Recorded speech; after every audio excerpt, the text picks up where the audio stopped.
بسم اللہ الرحمن الرحیم۔ السلام علیکم ناظرین اکرام۔ اس سے پہلے ہم نے بات کی تھی کہ کوآپریٹو ڈپارٹمنٹ کو سونے کی چڑیا کیوں کہا جاتا ہے، تو اس میں بہت سے لوگوں نے اس میں دیکھا اور اس چیز کو پسند کیا۔ میرا مقصد یہ ہے کہ یہ جو سوالات اٹھائے جاتے ہیں تو اس پہ غور کرنا چاہیے کہ ایسا کیوں کہا جاتا ہے، اس کی وجوہات کیا ہیں۔ اگر وہ وجوہات سامنے آئی ان کو ٹھیک کس طرح سے کیا جا سکتا ہے، یہ غور طلب باتیں ہوتی، اسی وجہ سے میں آپ کو ان تمام باتوں کو پیش کرتا ہوں۔ اب آئیے کہ کوآپریٹو ڈپارٹمنٹ کو سونے کی چڑیا بنانے والے کون ہیں، اس پر ہم بات کرتے ہیں۔ اس پہ میں نے بڑا غور کر کے تجزیہ کیا ہے جو آپ کے سامنے میں پیش کر رہا ہوں، اس پر آپ بھی غور فرمائیے۔ اصل میں ہمیں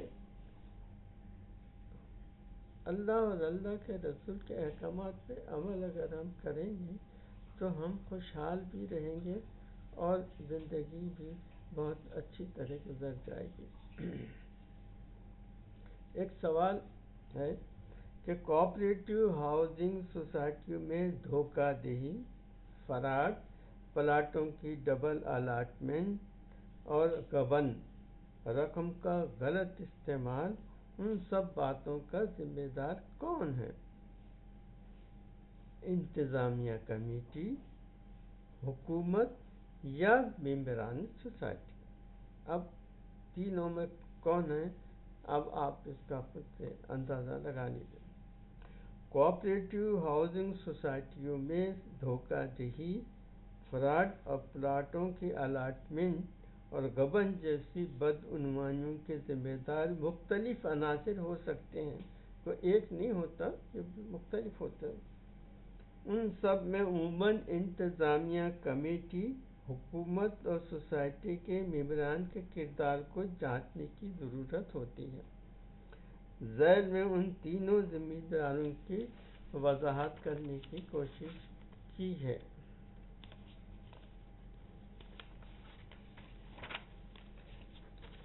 انتظامیہ کمیٹی کی ذمہ داری۔ فراڈ اور بدعنوانی، عموماً یہ بدعنوانیاں انتظامیہ کمیٹی کی نااہلی یا ملی بھگت کی وجہ سے ہوتی ہیں۔ کمیٹی کا کام ہوتا ہے کہ وہ سوسائٹی کے معاملات کو شفاف طریقے سے چلائے اور قانونی طور پر تمام اراکین کے تحفظ فراہم کرے۔ ڈبل الاٹمنٹ، گبن، اگر پلاٹوں کی ڈبل الاٹمنٹ یا گبن ہو رہا ہے تو یہ براہ راست انتظامیہ کی غفلت یا بددیانی کی نشاندہی کرتا ہے۔ کمیٹی کو مکمل دکھنا چاہیے اور شفاف طریقے سے کام کرنا چاہیے۔ حکومتی نگرانی، ریگولیشن اور نگرانی۔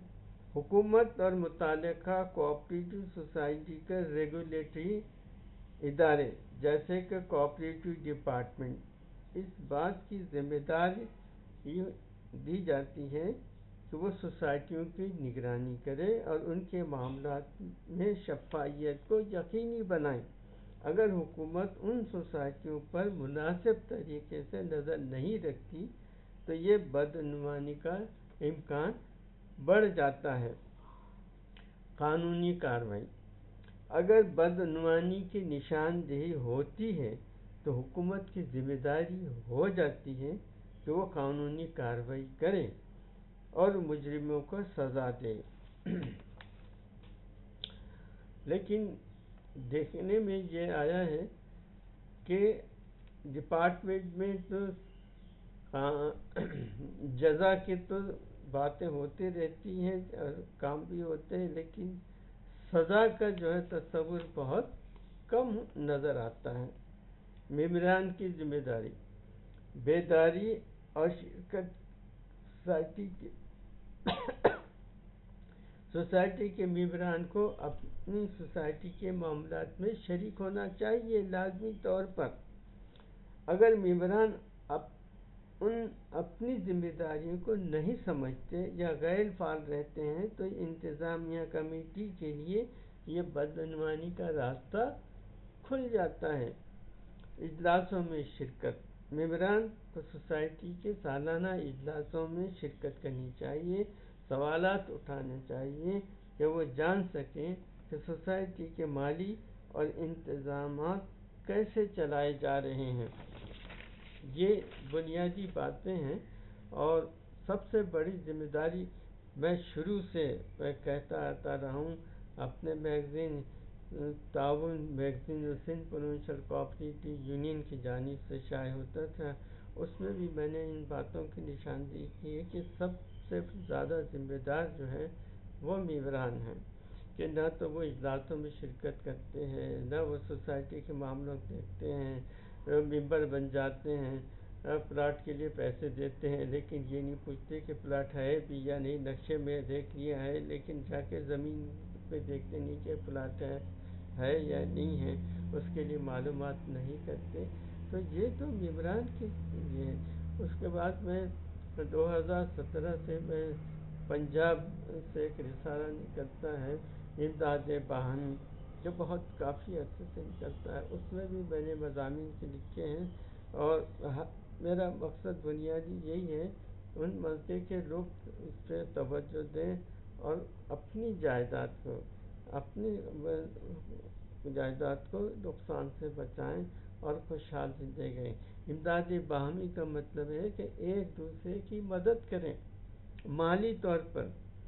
اس کا مطلب یہ ہے کہ آپ کے پاس ایک پلاٹ لینے کے پیسے تو نہیں ہیں، تو یہ سوسائٹی جو ہے اس لیے بنائی گئی کہ اس میں سب ممبر مل کے اپنا اپنا حصہ ڈالیں اور وہ سب پیسے جمع کر کے اور زمین خریدیں اور اس میں پلاٹنگ کریں اور آپ وہ کریں۔ یہ ہے بنیادی مقصد، لیکن یہاں اس کو تجارتی ادارہ سمجھ لیا گیا ہے۔ لوگ جاتے ہیں، پلاٹ لیتے ہیں، وہ کہتے ہیں دیکھتے بھی نہیں ہیں۔ تو اس کا نتیجہ یہ ہے کہ جب آپ ایک قانونی طریقہ ایک امداد باہمی کو سمجھے کہ ہے کیا، یہ اسلامی اصولوں سے بہت قریب ہے۔